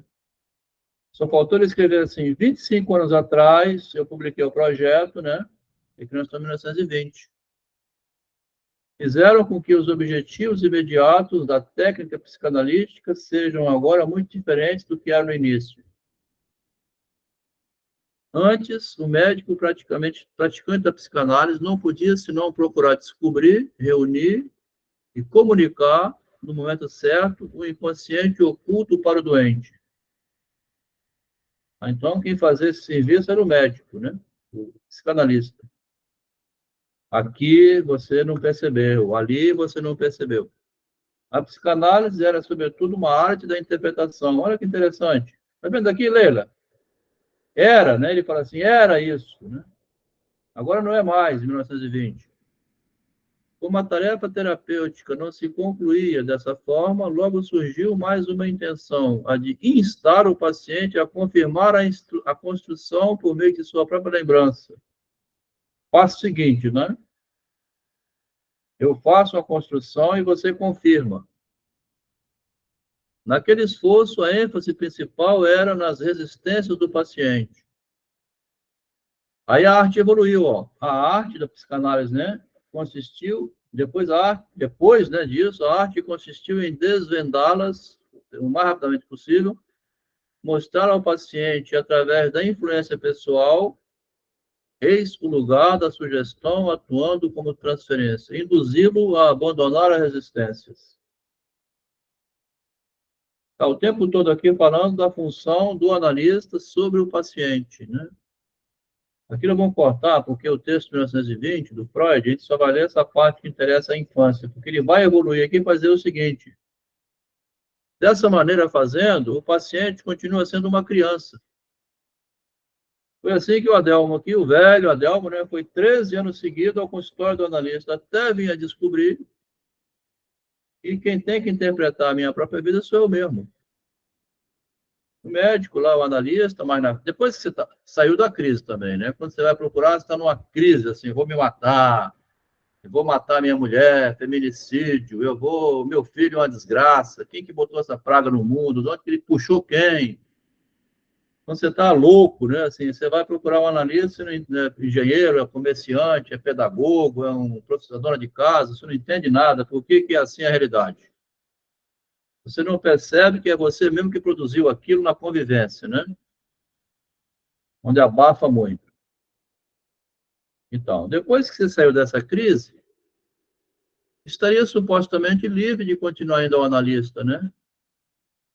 Mas muita gente continua indo, e eu continuei indo, porque achava, né, o analista nunca falou para mim, também não sabia se eu precisava, podia ficar sem ele, né? Até que um dia eu vim descobrir que não precisava mais dele. Tá? Demorou muito tempo. Então, você cria o dependente da interpretação e da influência, né? Por causa da transferência. Você cria um ser dependente. E vai lá 15 anos, 20 anos no analista. Talvez precisa, tá? Talvez precisa, né? Tem gente que não adquire autonomia nunca, né? É sempre que conferir se o que eu fiz está certo. Perguntar ao outro, né? O que eu fiz está certo? Você interpreta para mim? Me ajuda aqui? Passa a ser uma espécie de um namoro, né? Então, nós fomos ao texto 1920, juntamente com retomada aqui do autismo. Nós estamos aqui, João, no dia 5 hoje, que é dia 21, né? Agora são 9h30, 9h28. Vamos ler só um capítulozinho aqui do projeto, e a gente retomar isso aqui hoje, que já fizemos até do 1 ao 7. Tá? O Freud criou no projeto da psicologia científica um aparelho psicológico imaginado por ele, tá? É igual o engenheiro quando faz um projeto de um prédio, né? Ou de um shopping, ou de uma ponte. Ele desenhou no papel. Ele não foi na realidade. O projeto está no papel, lá no escritório. Da mesma maneira, o Freud estava no escritório. Ele não abriu a cabeça de ninguém, não tinha visto sinapse, não tinha neurônio, não tinha ainda os axônios fazendo neurotransmissor, acelerando ou retardando as passagens de informações dentro da cabeça, né? Como tem uns elementos hoje para poder tirar a ansiedade, ou o outro para estimular um pouquinho assim a concentração, que chama, né? Então, Freud desenhou um projeto, só que no projeto de Freud tem uma coisa que nós estamos intrigados aqui, que é assim, que há 3 neurônios, né? 3 grupos de neurônios. Um neurônio fisiológico, orgânico, que está em coma, por exemplo, continua funcionando. Neurônio só do corpo físico, né? O corpo está em coma, não sabe de nada, mas é alimentado e não morre. Então, tem um lado da gente que é quando você dorme também, né? Está dormindo. Então, tem um lado que você está morto para a vida, né? O Freud chamou esses neurônios neurônio fisiológico. Depois, ele criou um outro tipo de neurônio, outra categoria, que chama psicológico, neurônio psi. Não é neurônio, né? É um desenho. Deve existir isso, porque quando você está acordado, você mesmo providencia suas coisas.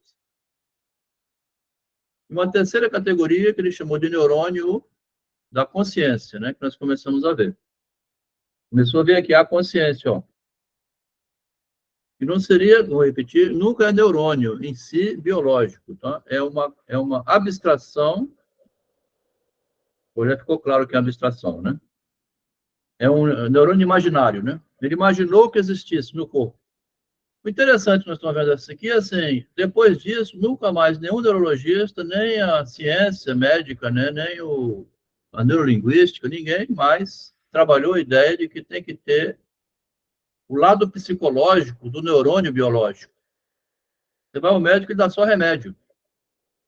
Ele não procura encontrar o sentido daquilo, né? Que é o sentido psicológico, né? E tomar consciência, que é mais avante ainda, né? Como falou aqui em cima, né? Você tomou consciência, né? Lá no 1920, aí você não precisa mais do analista, você mesmo se interpreta. A consciência. Só mediante as hipóteses anteriores, tão complicadas e pouco óbvias, é que pude até agora introduzir os fenômenos da consciência na estrutura da psicologia quantitativa. Então, a psicologia da quantidade, né, que é a fome, né, a parte biológica e a parte psicológica dessa biologia, né? Está com fome? Você vai procurar comida, não sabe? Você já é grandinho, não é? Então, isso é a parte psicológica da quantidade. Parte psicológica da quantidade e depois tem os fenômenos da consciência. Você tem consciência que fumar te faz mal? Ou que essas comidas todas, aí começa a consciência, né? Naturalmente, não se pode tentar explicar como é que os processos excitatórios, né, da fome, doença e vontade de sexo e as conquistas da gente, né, que excitam a gente, que são nos neurônios ômega, né, que eles chamam, neurônios da consciência.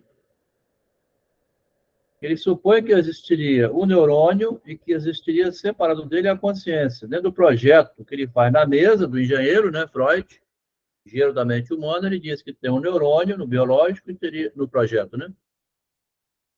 E leva à consciência. É apenas uma questão de estabelecer uma coincidência entre as características da consciência que conhecemos, nós conhecemos, e os processos dos neurônios, que variam em paralelo a essa consciência. Olha que interessante. Tá? Tem a consciência que nós conhecemos, né? Você viu que isso não está bom, Vi? Como é que está o correspondente neurológico disso? Tá? Está em paralelo. Isso é bem possível, um tanto detalhadamente. Vou tentar fazer. O Freud está navegando no escuro, tá? Ele não tem bússola, não tem um GPS, não tem nada. Ele não tem nada para poder ver. Está chutando isso, né? Uma observação quanto a... É antes de ter surgido a neurologia, aqui o Freud, tá? Observação quanto à relação dessa teoria da consciência com as demais. Agora ele vai na filosofia, tá vendo? Outras teorias. Segundo uma avançada teoria mecânica, a consciência é um mero apêndice aos processos fisiológicos psicológicos. E sua omissão não acarretaria alteração na passagem psíquica dos acontecimentos. Ou seja, se você não tiver a consciência das coisas, vai existir do mesmo jeito. Como eram nossos pais, né? Vai fazendo e funcionando do mesmo jeito. De acordo com outra teoria, a consciência é o lado subjetivo, é o místico, né? A parte religiosa, só esse lado. De todos os eventos psíquicos. É, assim, inseparável do processo mental fisiológico. A teoria aqui elaborada do Freud, né? Situa-se entre estas duas. O que é a consciência? É o lado subjetivo de uma parte dos processos físicos. Tá? Isso que é a consciência. Você tomou consciência do sistema nervoso, isto é, dos processos ômega. A omissão da consciência não deixa os eventos psíquicos inalterados, mas acarreta a falta da contribuição do sistema ômega. Se representarmos a consciência por neurônios ômega, Freud está desenhando alguma coisa, né? Várias consequências surgirão. Então, vamos supor que tem no projeto, né, tem uma parte lá no biológico que fosse representante da consciência. Esses neurônios precisam ter uma descarga, uma válvula de escape da consciência, por mínima que seja, e deve uma maneira de encher os neurônios ômega deve uma maneira de encher na pequena cota requerida. A descarga, como todas as outras, se efetua na direção da motilidade, do movimento. E assim convém notar que a transformação em movimento acarreta a perda de qualquer característica quantitativa. Assim que você se põe em movimento, o processo excitatório da quantidade desaparece, de qualquer peculiaridade do período. O preenchimento dos neurônios ômega com a quantidade que excita, pode, sem dúvida, provir somente do psicológico. É importante dizer o seguinte: que ele chama de neurônio ômega da consciência, começa depois que tem a psicologia, né? Depois que tem a representação, a realidade. É quase que misturado consciência com psicologia, mas não é, é separado. Tá? Até agora, porém, limitamos-nos a descrever o conteúdo da consciência de maneira incompleta. Além da série de qualidades sensoriais, a consciência exibe outra muito diferente, que é a série de sensação, prazer e desprazer ao nível da consciência, que agora clama por uma interpretação. Já que temos um certo conhecimento de uma tendência da vida psíquica a evitar o desprazer, igual por isso o Netinho falou lá no futuro, né? Quando o garotinho foi conquistando o domínio da ação, né? Ele era passivo, passou a ser ativo. Mãe, não quero você aqui. Ficamos tentados a identificá-la com a tendência primária à inércia. Nesse caso, o desprazer teria de ser encarado como coincidente com um aumento do nível de quantidade ou com um aumento da pressão quantitativa. Então, quando você tem uma angústia muito grande, né, uma pressão quantitativa, um desprazer enorme, tem que descarregar aquilo, né? Aqui a Margarete trouxe um dado interessante, que lá nessa tribo, então, eles socializavam, né? A socialização era uma maneira, inclusive tinha uma espécie de um Freud lá, um psicanalista, que eram os avós, né, os anciões, que acolhiam o sofrimento, né? E davam alguma orientação, né? Então, você tem a ansiedade que você precisa descarregar, porque senão você explode, né? Academia, vai correr, vai bater no saco de areia. Equivaleria à sensação ômega quando há um aumento da quantidade QN, né? Que é uma quantidade interna ao corpo, no psicológico. O seu psicológico está muito sobrecarregado, você tem que, né, desafogar. O prazer é o quê? Corresponderia à sensação de descarga. Olha só que frase linda. Ah, aliviei.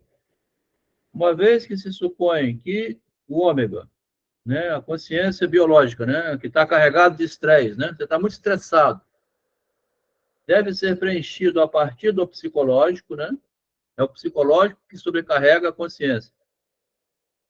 Decorre daí a hipótese de que, quando o nível no psicológico aumenta, olha aqui o Freud, quando você está sobrecarregado psicologicamente, neurônio psicológico, você não está em coma, você está acordado, mas você está excitado, né? Apavorado. O investimento em ômega na consciência aumenta. Está vendo que interessante? E quando, por outro lado, este nível diminui, o investimento diminui.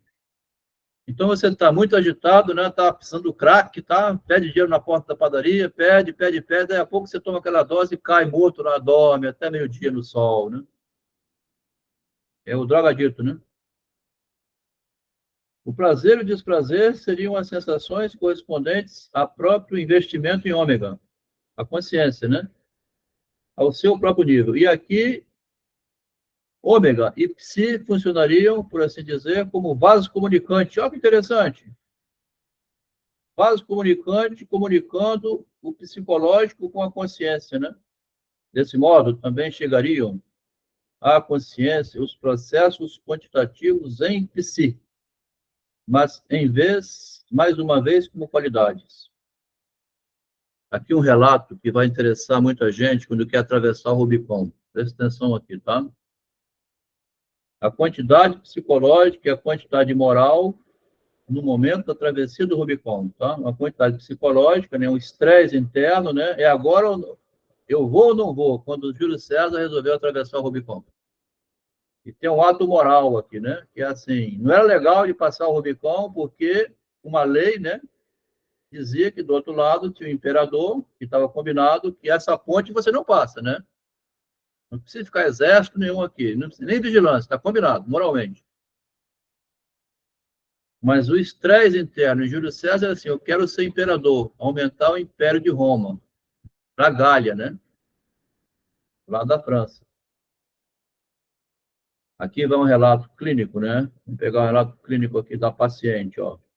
Ó a paciente falando aqui.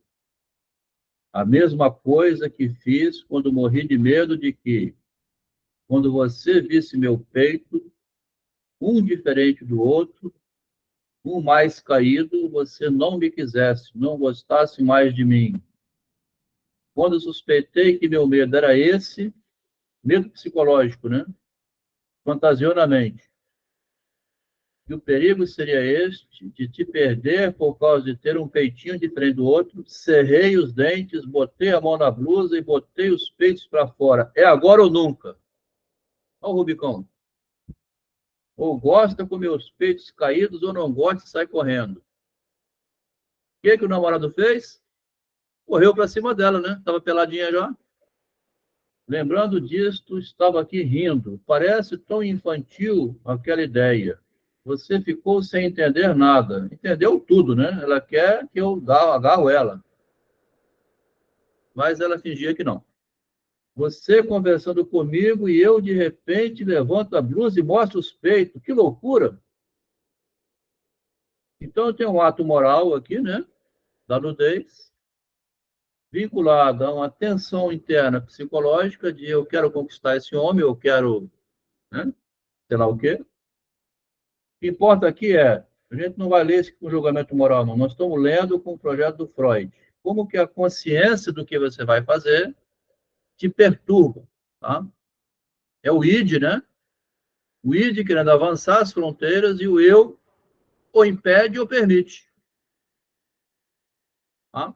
O id quer avançar, quer fazer uma conquista. Ou você, o eu, né, vai permitir, vai infringir uma lei moral, né? Com a sensação de prazer e desprazer, desaparece a atitude a perceber. Então, você está naquele momento aqui, com a cabeça a 1000 por hora, você perde um pouco a noção de realidade, tá? Em sã consciência, você não faria isso aqui nunca, né? Você não vai se autorizar a ficar tirando a blusa aí no meio da rua, assim, para conquistar qualquer homem, né? É aquela pessoa específica ali, ó. Então, ele vai dizer, uma sensação de prazer e desprazer desaparece, atitude a perceber quantidades sensíveis que se situam, por assim dizer, numa zona indiferente. E nesse instante é uma confusão mental entre o que é prazer e o que é desprazer aqui, hein? Sabe o que é, né? Realizou a conquista ou foi refutada, né? Porque o outro lado podia falar assim, por gentileza, minha senhora, a senhora podia botar a blusa? Tá? Aí ferrou o processo, né? Que vergonha eu passei. Tirei a blusa, ele mandou botar. Então, é uma confusão mental que a pessoa não sabe se é certo ou errado, né? O Machado de Assis, comentando a travessia do Rubicão de Júlio César, falou assim, no meio da ponte, aí é a invenção do Machado, né? O Machado não estava naquele tempo e nem conversou com o Júlio César e nem estava na cabeça dele. Mas diz, no meio da ponte, é claro que o Júlio César deve ter ficado com medo, mas ele foi adiante, não podia mais voltar atrás, né? Estava com a tropa dele em cima da ponte. Perseu, do outro lado, o exército, tinha percebido, mas estava de surpresa, né? Então, aqui eu trouxe do espanhol porque está um pouco melhor redigido, mas no português é assim, ó, a capacidade de perceber as qualidades sensoriais que se acham localizadas, por assim dizer, na zona de indiferença, olha a zona de indiferença aqui. Quando o juízo de valor, né, se encontra perdido. Zona de indiferença entre o prazer e o desprazer. É prazeroso ou é desprazeroso fazer isso? Eu não sei, né? Estou jogando. É o jogo lá da criancinha, né? Se der certo, eu saio ganhando. Mas se o cara mandar botar a blusa, eu saio perdendo. Passo vergonha. Desaparece a sensação. Isso se traduziria da seguinte maneira. Os neurônios da consciência, né, mostram uma aptidão ótima para receber o período. Aqui nós falamos assim do período. Né? O período é aquilo que oscila, né? É agora ou nunca. Tá vendo o período aqui? Está oscilando, né? Está na ansiedade entre fazer ou não isso. Tá? Se acalmar, se recuar, se desistir da ideia, se for para outro lugar, longe daquele sujeito que quer conquistar, ou vice-versa, você desaparece com tudo. Então, o período some, né? Tem um período que é essa variação temporal. Receber o período do movimento neuronal para determinada Quando o investimento é mais intenso, eles produzem desprazer. Quando mais fraco, é prazer.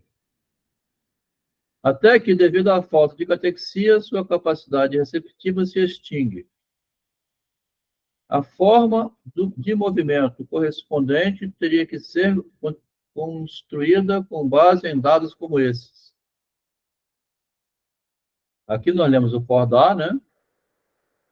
Aqui são 15 para as 10. E não vamos entrar no funcionamento da peripécia, que é o capítulo 9 aqui do livro, tá?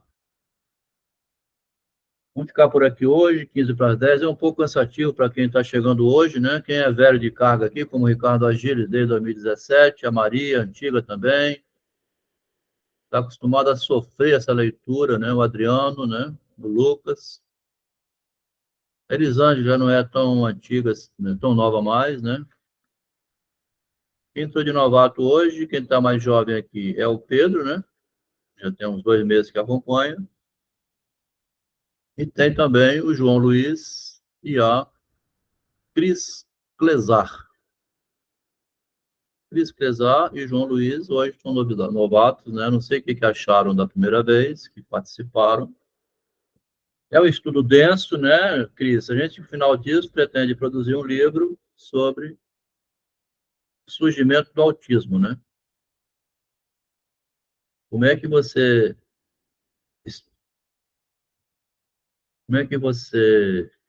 intervém de tal maneira a facultar a caminhada do bebê para fora do autismo? Como é que você pode, ao contrário disso, não facultar nada e manter o menininho na condição de dependente? Assim como na relação de amor, né, que existe no adulto, como diz a música, né, você me deixou mal acostumado, vai deixar o outro mal acostumado, você não consegue depois, né, reacostumar de outra maneira. Então, o depoimento que a Cris trouxe foi muito interessante, né? A experiência dela com a questão do autismo e com a mãe relacionada a isso. Muito interessante. Obrigado por ter contribuído. Aqui nós gravamos, vai ao YouTube amanhã. Quem quiser repassar o link, fica livre, né? É muita informação nova. Não é tão nova assim. Margareth trouxe um relato fantástico, que é uma espécie do que nós vivemos quando éramos crianças, antigamente, quando brincava de pique, de corre-corre, chegava todo ralado em casa, né? Viveu a infância. A pesquisa é essa, né? Que é bem psicanalítica, tá? Psicanálise é isso, né? Fique à vontade, Cris, se quiser. Obrigada pela aceitação. Estudo e agrega muito. Minha pesquisa. Sempre que possível estarei aqui. Obrigado. Tem material que a gente vai distribuindo, né? Tá mais ou menos como você se... né? João, fica à vontade se você quiser. Não precisa dizer que foi bom, que foi lindo, agradável, né? Pode falar também se... Ah, Delma, isso aí que você fala não tem novidade nenhuma. Tem a Cledimar, né, que está fazendo mestrado. Quem quiser comentar alguma coisa, fica livre. Se alguém tiver mais material sobre comunidades onde não tem autismo, nós estamos buscando isso agora, porque parece que teria que ficar fora da nossa cultura. Eu suspeito que em Tóquio, na Índia, em algum lugar assim, talvez, né? Tem que ver, no Japão, tá? Fala, Cris. À vontade.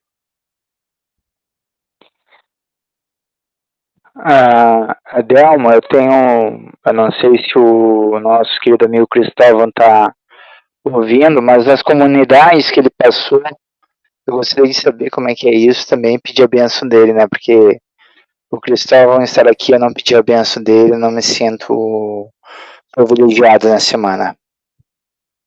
Ah, tá. Que Deus abençoe cada um de vocês. Cheguei na minha nova missão sexta-feira passada.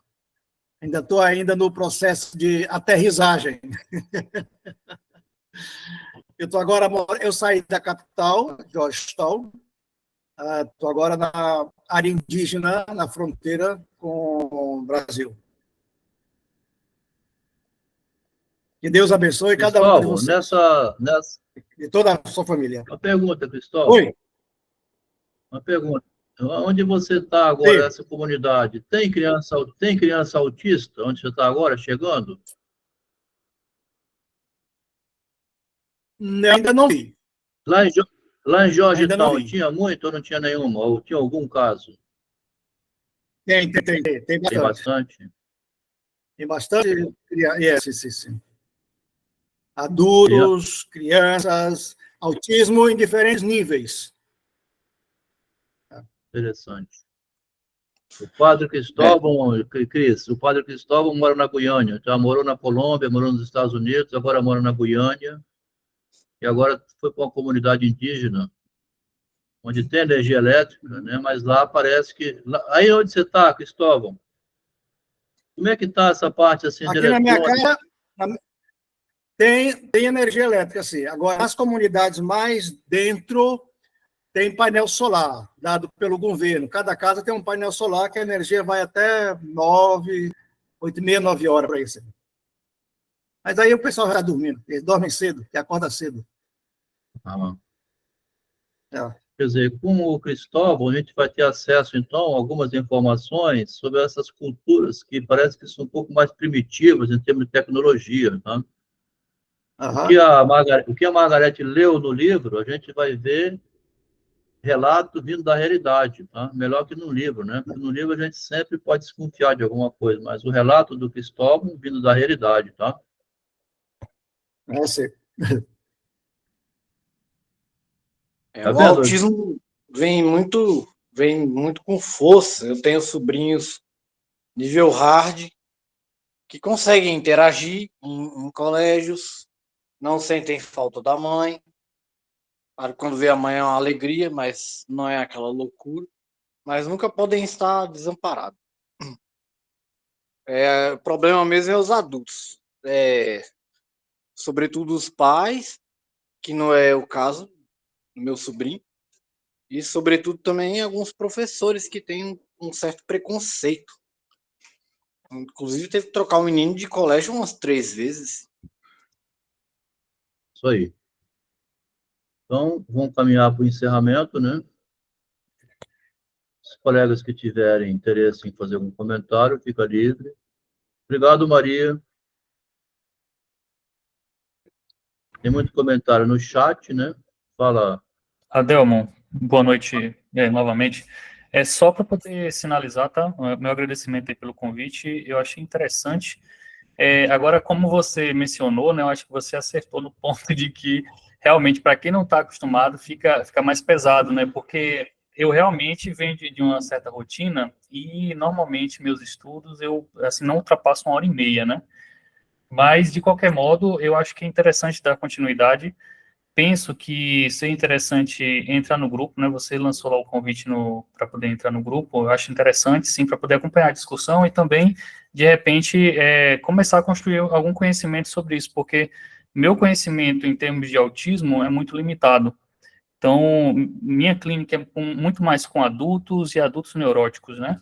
Então, acabo que não tendo contato com a clínica com autistas, por exemplo. Então, pode ser interessante e desde já agradeço, tá? Ok. Porque Valeu. acontece muito... Mesmo que você não muito... tenha, João, mesmo que você não tenha o contato com o paciente, acaba chegando de modo indireto, né? Como aqui com a diretora da escola dizendo, Adelmo, não estou sabendo lidar com a situação mais, eu vou aposentar daqui a pouco, que eu estou enlouquecendo.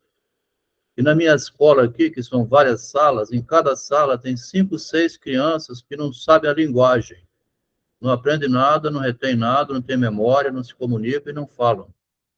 Então, de um jeito ou de outro, acaba chegando, João, a gente, através dos parentes, dos amigos, né? Não é uma coisa que você desconhece. É claro que você não trabalha com isso, mas você, aos poucos, vai sendo pressionado a tomar conhecimento, porque está do nosso lado, tá? Eu estou com um netinho aqui, autista, por exemplo. Neto, filho do meu filho, né? Fala, Cris, você tem interesse em comunicar alguma coisa? Falar algum comentário? Está com a mão levantada?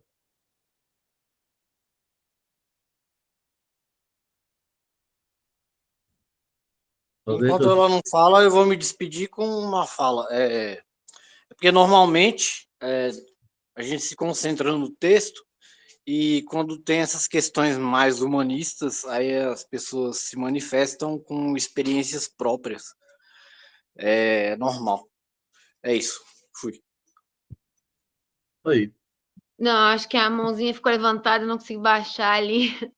tá.